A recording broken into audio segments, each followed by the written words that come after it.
Assalamualaikum warahmatullahi wabarakatuh. Saya Nisa Kumala. Saya perwakilan dari kelompok 3. Kami akan menjelaskan tentang perencanaan dan pengelolaan tenaga kerja pada pertemuan 13. Disimak ya semuanya. Pendekatan rancangan kerja. Rancangan tugas adalah rincian isi dan cara pelaksanaan suatu tugas atau kegiatan, di mana dia berisi siapa saja yang mengerjakan, bagaimana cara pelaksanaannya, di mana atau lokasi tempat pelaksanaan tugas dan kegiatan tersebut, serta hasil yang diharapkan.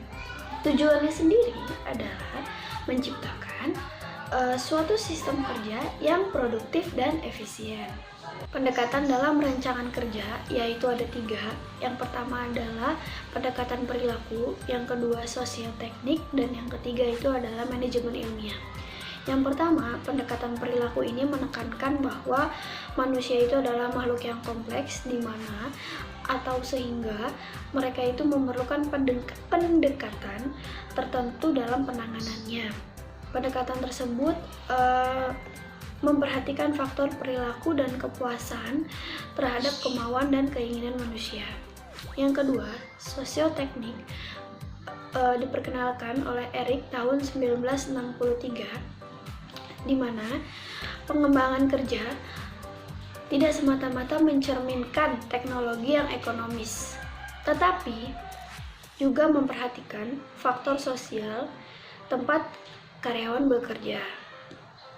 Yang ketiga, manajemen ilmiah merupakan aliran efisiensi konsep labor, pendekatan sistematis dan logis terhadap rancangan kerja, standar kinerja dan teknik dalam pengukuran kerja perorangan atau kelompok.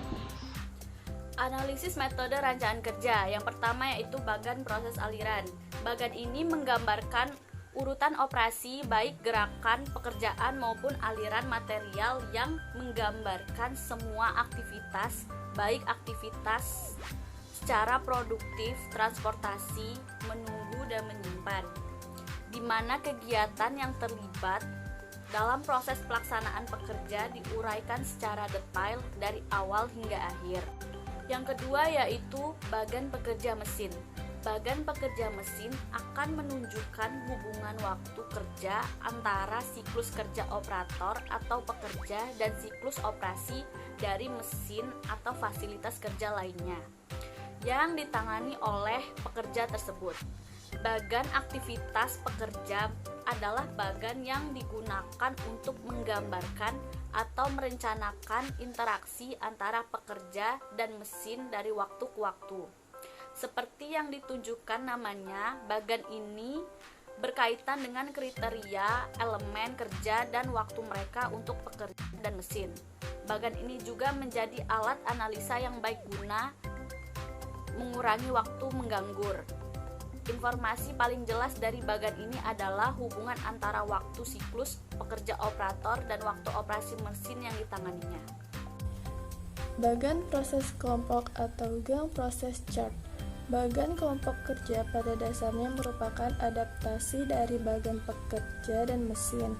Pada bagan pekerja dan mesin, kita berhadapan dengan kondisi untuk mengefektifkan kerja dari operator dengan mengisi waktu menganggur untuk mengoperasikan beberapa mesin lainnya. Bagian ini akan menggambarkan kemungkinan yang bisa diperoleh untuk memperbaiki kondisi kerja dengan jalan mengurangi waktu menganggur tadi. Bagian kelompok kerja ini dibuat bila ada indikasi bahwa suatu proses atau operasi kerja dilaksanakan dengan memanfaatkan tenaga kerja yang dianggap terlalu banyak dari yang seharusnya diperlukan. Studi gerakan atau motion study. Dalam merancang sebuah pekerjaan dikenal istilah yang disebut studi gerakan. Studi gerakan yaitu analisa yang dilakukan terhadap gerakan bagian badan pekerja dalam meningkatkan efisiensi kerja maupun pemakaian peralatan atau fasilitas kerja. Studi gerakan pertama kali diperkenalkan oleh Gilbert dan kemudian dikembangkan lebih lanjut oleh Barnes.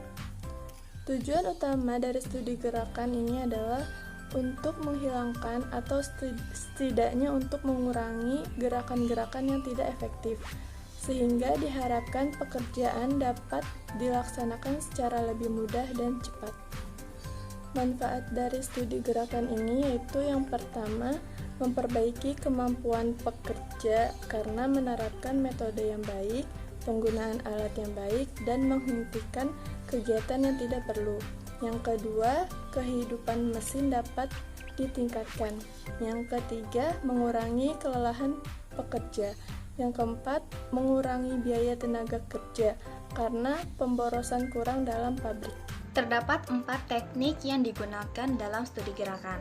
Yang pertama ada prinsip studi gerakan, yaitu mengatur prinsip penggunaan tubuh manusia, prinsip pengaturan tempat kerja, dan prinsip desain mesin dan peralatan.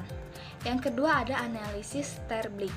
Dengan menggunakan elemen dasar, gerakan yang diibaratkan huruf alfabet yang disusun membentuk kata. Yang ketiga ada studi gerakan mikro, yaitu mempelajari gerakan melalui gambar atau film, contohnya seperti olahraga. Yang keempat ada bagan atau peta, yaitu menganalisis pekerjaan yang menggambarkan gerakan simultan kedua belah tangan. Selanjutnya saya akan menjelaskan tentang kondisi kerja. Untuk merancang pekerjaan, salah satu pertimbangan yang harus diperhatikan adalah kondisi kerja. Beberapa hal yang mempengaruhinya adalah pertama adanya faktor fisik, yang kedua adanya temperatur dan kelembapan, yang ketiga adanya ventilasi, yang keempat adanya pencahayaan, yang kelima adanya warna, yang keenam adanya suara. Selanjutnya adanya pengukuran kerja. Terdapat 3 cara yang dapat dilakukan untuk pengukuran kerja. Yang pertama adanya studi waktu. Yang kedua standar waktu yang ditentukan sebelumnya. Yang ketiga adanya pengambilan sampel kerja. Selanjutnya ada masalah pengukuran kerja. Yang pertama itu kualitas dapat berubah walaupun kuantitas input dan output tetap. Yang kedua, adanya unsur eksternal dapat menjadi penyebab peningkatan atau penurunan produktivitas. Yang ketiga, adanya kekurangan atau bahkan tidak ada satuan pengukuran yang akurat. Dan bagaimana sih peningkatan produktivitas tenaga kerja? Yang pertama, adanya pendidikan dasar yang sesuai bagi tenaga kerja yang efektif. Yang kedua, adanya pengetatan angka tenaga kerja. Yang ketiga, adanya biaya sosial, sarana dan prasarana yang memadai seperti transportasi dan sanitasi. Segitu dulu ya teman-teman atas penjelasan dari kelompok kami.